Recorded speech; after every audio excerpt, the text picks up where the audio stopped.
In this video, we're going to be taking a look at a brand new project. This one here is called Momentum Finance. We're going to take a deep dive into it, so stay tuned and enjoy the video.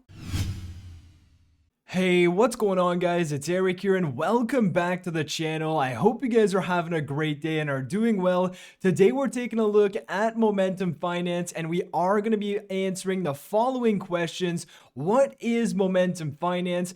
How is this protocol only going up, and is this sustainable even though we are seeing the entire things that are happening in the current crypto space? Now, before we get into the nitty-gritty of this project, the few things you have to know is that this project is on the Binance Smart Chain. It did launch on October 23rd. It was a stealth launch and it only has been active for a few weeks. Now, I have been invested in this one for about a week and a half now, and towards the end of this video, I will be sharing with you guys my positions, so definitely stay tuned to see that. So the first thing we need to understand is that there is an elastic supply and it started at 5,000 tokens. Now, as soon as you hear the word elastic, you think about inflation, you think about a fixed APR, and you think about this protocol not being sustainable. Now, here is where things take a turn. So we have a brand new price stabilization and algorithmic price increase mechanism. We are going to talk about this in a minute here. But this is where the elastic supply comes into play, because new tokens can be minted, but also existing tokens can be burnt. So the elastic supply acts in two ways. It can either increase the amount of tokens or also decrease by burning tokens. Now, if we take a look at the buy and sell taxes, we have 15% for buying and we have an 18% tax. You have the option to bond into the project, which is going to save you on the buy and sell taxes. We're going to take a look at that. Then you have dividends that are being paid in BUSD, and this is actually driven by the volume that's traded on the mass token. It isn't a fixed APY. There isn't a fixed amount of money you're making a day. It's all dependent on how much volume is coming into this ecosystem. And lastly, they have the momentum mechanism, which is their proprietary system that utilizes innovative price stabilization. And we're going to take a look at that in detail, because this is where everything comes together, from the elastic supply, from people bonding or people buying and selling directly on the chart. They have this mechanism that is either going to mint new tokens or burn tokens to make sure that the price is stable within the LP while also increasing its price. So Momentum as a project is trying to solve two issues with existing reflection tokens. The first one is low liquidity, and we are going to talk about that when we talk about bonding and how that helps the protocol. And the second portion is that usually when you have a reflection token, the reflection is given out in the native token of that project. And then what happens is that people are going to sell that token in order to profit on this project. So in this case, Momentum is actually paying out a BUSD dividend, and it's not reflecting the native token mass, and that basically avoids the sell pressure of the mass token.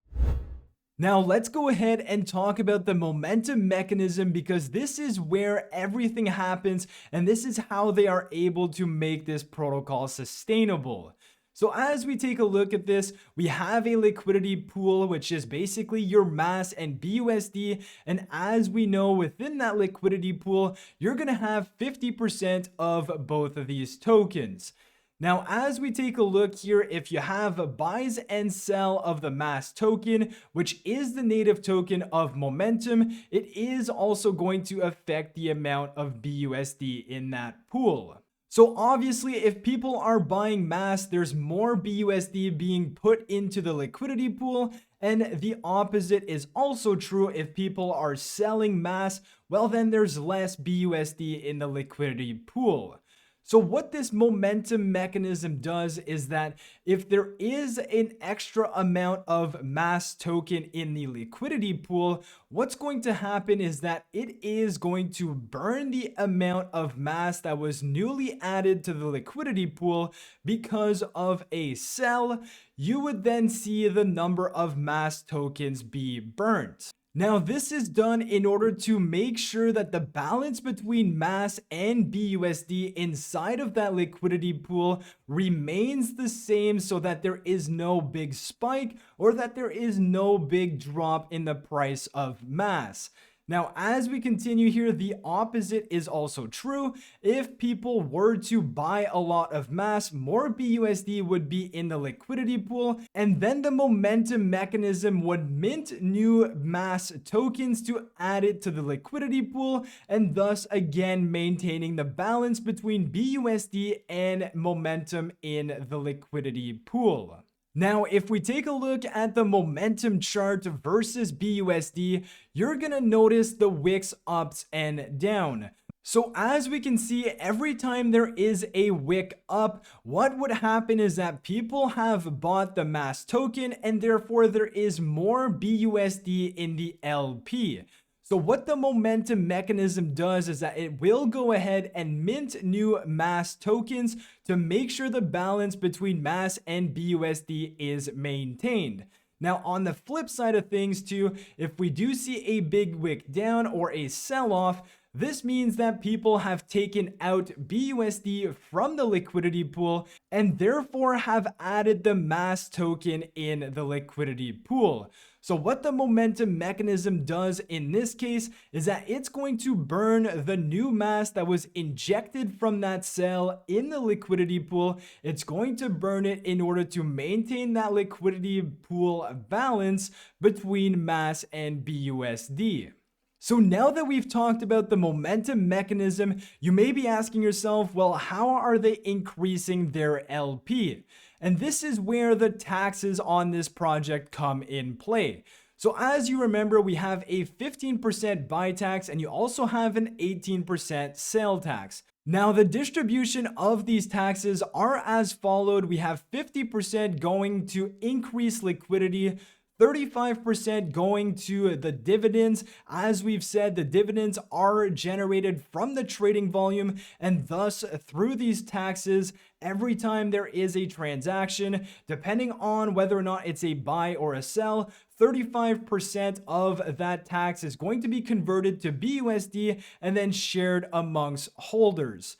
Then lastly, we have 15% going to ongoing development and marketing efforts. Now, if we go ahead and we talk about the bonding process of this project, first and foremost, we have to understand that as a holder, if you do decide to bond, there are two options for you.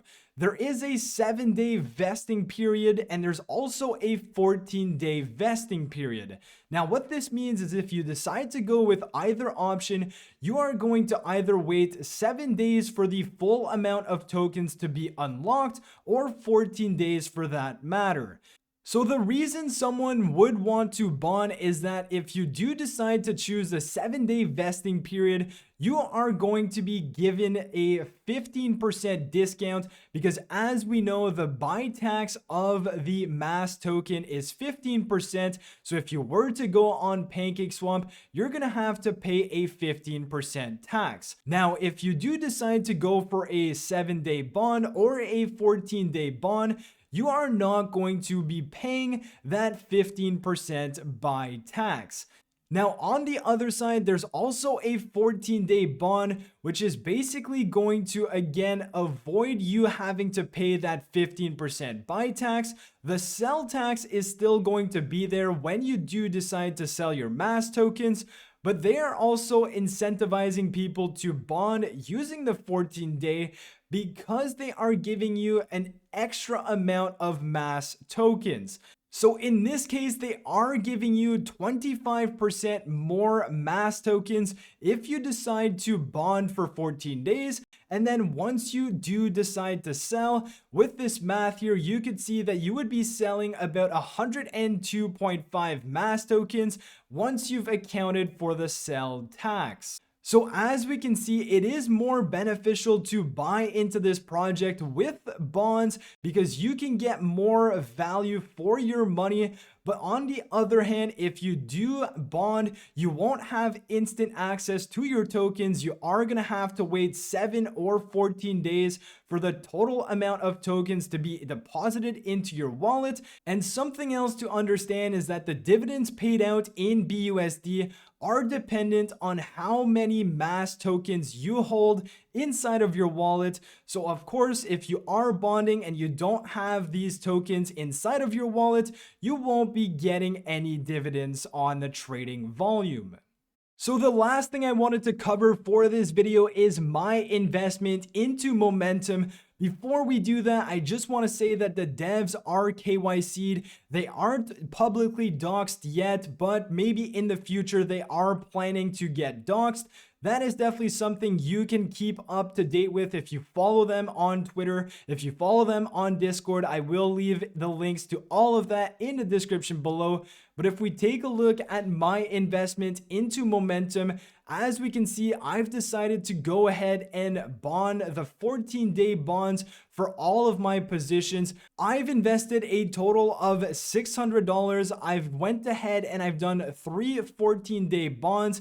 And as we can see here, I can go ahead and also claim my tokens as they become available. So this one here was my first investment on Sunday, October 30th. And as we can see, 14 days from that is Sunday, November 13th. And as of right now, I was able to claim 132 tokens. And once Sunday, November 13 hits, I will have claimed my maximum balance. So as we can see, I have about 150 mass tokens in my wallet. The price of mass is at $1.35 or so, which is worth $201 for my 150 tokens. And because I have these mass tokens in my wallet, I am able to generate a dividend in BUSD that is based off of the trading volume of mass. Now, something else that you can do with your dividends is you can go ahead and compound them to a bond tax-free. You don't have to pay anything. You are going to be able to do this, which is a way to compound in your position. Now, what I am currently doing with my position is I am coming here on a daily basis and claiming the amount of mass I'm able to claim, which is basically increasing my mass balance and thus increasing the dividend amount I'm entitled to get. So that is one strategy. There's obviously many different strategies you can use. And as we've stated, the price of mass is going to continuously go up. Of course, this is due to the bonding because it goes directly into the LP. It's also due to the buy and sell taxes, which is helping the LP, as well as the momentum mechanism, which is ensuring the balance between both tokens inside of the liquidity pool. Now, of course, there is no project that is risk-free in DeFi. If people were to sell mass consistently and continuously, unfortunately, the price of mass would eventually fall down because there wouldn't be sufficient BUSD in the liquidity pool. Now, that is true with any of these projects that we've covered on the channel. It's true with any crypto project. If there's continuous sell pressure, well, eventually the price is going to go down. So with all of that being said, I hope you guys enjoyed the video. I will be leaving some links down in the description below to their Twitter, to their Discord, as well as to my referral link. You don't have to use it. You can also create your own and invite your friends if you wish to do so. Again, nothing here is financial advice. I will be tracking this position as I continue to invest in this project. So I hope you guys enjoyed. If you are new to the channel, make sure you subscribe, smash the like button if you've enjoyed, and I'll catch you guys in my next video. Peace.